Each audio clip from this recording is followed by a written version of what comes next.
Hi, this is Joe again with another video, or another review. So in this video I'm going to be discussing the 1981 James Bond film, For Your Eyes Only, starring Roger Moore as James Bond, and the fifth film he's done. And we're only going to do two more Bond films after this one. But this one is kind of unique in a few ways. Number one, the opening sequence of this film is referenced to a previous Bond film, which was On Her Majesty's Secret Service. Of course, in that movie, the James Bond, and the end of that film, I'm not going to give away the plot of Majesty's Secret Service because I'm planning to do a review when I watch that movie. But the end of the movie is James Bond does get married, and to Diana Rigg, and who gets killed by Blofeld in the end of the film.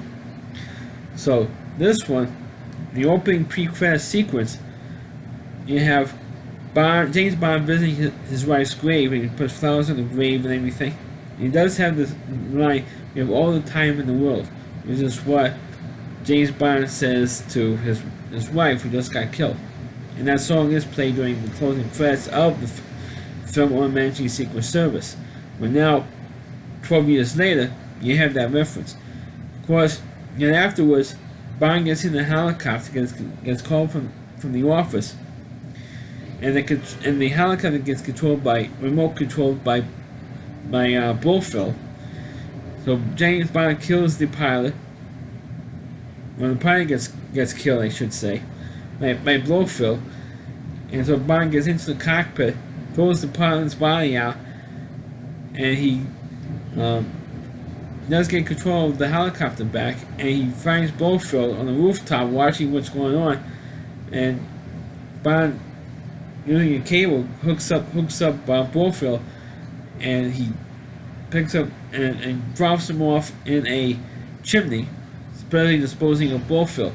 And of course, this was the first time when you actually had Blofeld possibly even being killed. Of course, Blofeld, you never see the Blofeld character again in the James Bond movie until the Daniel Craig film Spectre, which was like a whole. When Daniel Craig came in to play Bond, he did a whole reboot on the James Bond series, and it brought back the character of Blofeld for Spectre. So, but this one, you never see Bond, you never see the Spectre, you never see Blofeld again. You never reference Spectre in really any of the James Roger Moore films until this moment, and that's it. But for the actual plot of For Your Eyes Only, it's when a British Army base, who uses a special technology to control their missiles, gets attacked by a Russian spy, and James Bond gets assigned to go and get this technology, and it's a technology that controls all the missiles that England has, like nuclear missiles, warhead, all kinds of other warheads and stuff like that. And he doesn't want to get those warheads into the wrong hands. If that happens, England could be attacked, or the United States or some other country. So that's what James Bond does. And he does succeed in doing it. And it is one of the longer James Bond movies. It's like 2 hours and 10 minutes or thereabouts. So it's one of the longer films in the James Bond canon. I think the longest one is maybe some of the Daniel Craig films, or Majesty's Secret Service. I think it's the longest one to the time. 2 hours, over 2.5 hours for that one. But this one is one of the longer ones, and it has one of the more annoying, you have to say, plot points in any Bond movie. Of course, I mentioned the best one, which is the opening sequence, but the most annoying one was James Bond meets a snitch, or a source, who provide Bond information where this sunken submarine might be at in Greece, but who turns out to be the villain of the movie. Spoiler. And his niece is trying out for the Olympics in figure skating. So he meets the niece and meets her coach, And the problem is that the figure skater, I think she must be about like maybe 16 years old, 17 years old, the oldest. And she wanted to have, there's this one particular scene where she's in bed, she's supposed to be naked in bed, and she wants to have sex with James Bond. And because as soon as as soon as the figure skater sees Bond, she wants to have sex with him. She has nothing really to do with the plot, except that her uncle was the villain of the movie, and Bond does free her at the end of the movie because she was in his compound at the end of the film.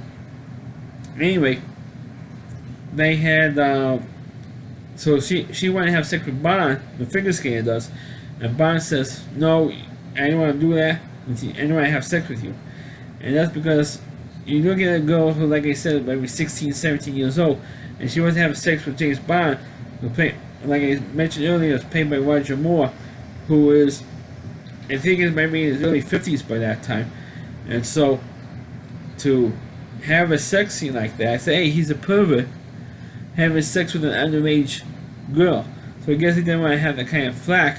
I don't know if they had the actual story in the novel. I never read any of the James Bond novels, but they have that kind of a subplot. Of course, you can't have that. In a movie, if it's two teenagers, maybe it's one thing, but with such a almost a 40-year age disparity between age limit between Bond and this figure skater, of course, people are going to be upset over that. And even though this was in 1981, people are going to be upset over that. And so that was the real main criticism of For Your Eyes Only. Maybe the other one, maybe some of the music choices, because Bill Conti took over writing the music for Bond from John Barry, who of course wrote the theme. They still use the John Barry theme, but he had some kind of disco variances from. The disco was dead by then in 1981, but they did use some kind of real techno synchronized stuff music in this film. Remember, Bill Conti, of course, who wrote the music for the Rocky movies, the Karate Kid films, and the TV miniseries North and South. The first two parts of that miniseries. But the first two films, I should say, North and South 1 and 2. But this one, was good, but it was too dated. The plotline wasn't that dated, but the music sure was. And those were the only real major complaints of For Your Eyes Only.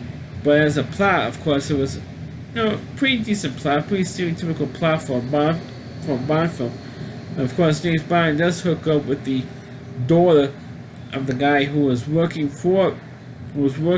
in conjunction with the British Secret Service to get this technology, and he was trying to salvage it, I should say, and trying to help them out. But he got killed right in front of his daughter, him and his wife. And so the parents get killed, so the daughter has actual motivation to help Bond out. And of course, she's the one who does have sex with James Bond in this film, and not the 16-year-old figure skater. But, the movie is not that bad. Of course, For Your Eyes, and she also mentioned this one, also notable mention, it should be made about For Your Eyes Only. And that's the only James Bond theme song, or theme song sequence, or title sequence, that you actually see the actual singer during the opening credits, and who was Sheena Easton. Even though Shirley Bassey performed 3 songs, Goldfinger, Diamonds Are Forever, and I forgot what the third song was, but she performed 3 songs. 3 times, and I think she's the only one who actually recorded 3 songs, 3 James Bond theme songs, but she's never featured in the opening credits. Except for her voice singing the song, but you don't physically see her face in the credits. But Sheena Easton, you see her. I guess maybe because Sheena Easton is more photogenic than Shirley Bassey is. I don't know how Shirley Bassey looked like back then in the 60s because I wasn't born then. But when she recorded the song Goldfinger, which is the best Bond theme song. This one's not that bad either. And you see Sheena Easton, and I think because Sheena Easton is more photogenic. I think that's probably the reason. And she's the only one that you actually physically see. I'm talking about one who sings the theme song from a Bond movie, and you actually see her face. And you had Tina Turner, and you had Madonna, and other songs, but you never seen them. By that time, you don't know what they look like. But Sheena Easton was the only one that you actually physically saw during the opening credits, singing the song "For Your Eyes Only." But that's my review of the film "For Your Eyes Only." Please click on the video, please rate it, feel free to comment on it, please subscribe to my channel, and please forward this video on your Facebook pages. You can check out all my reviews on my YouTube channel on rowdyc.com, it's OWDY, and that's C.com. On the homepage of the Rowdy Reviewer, Chris Lee Moore, and please check out all of his videos on his website. Thanks for watching, catch you next time.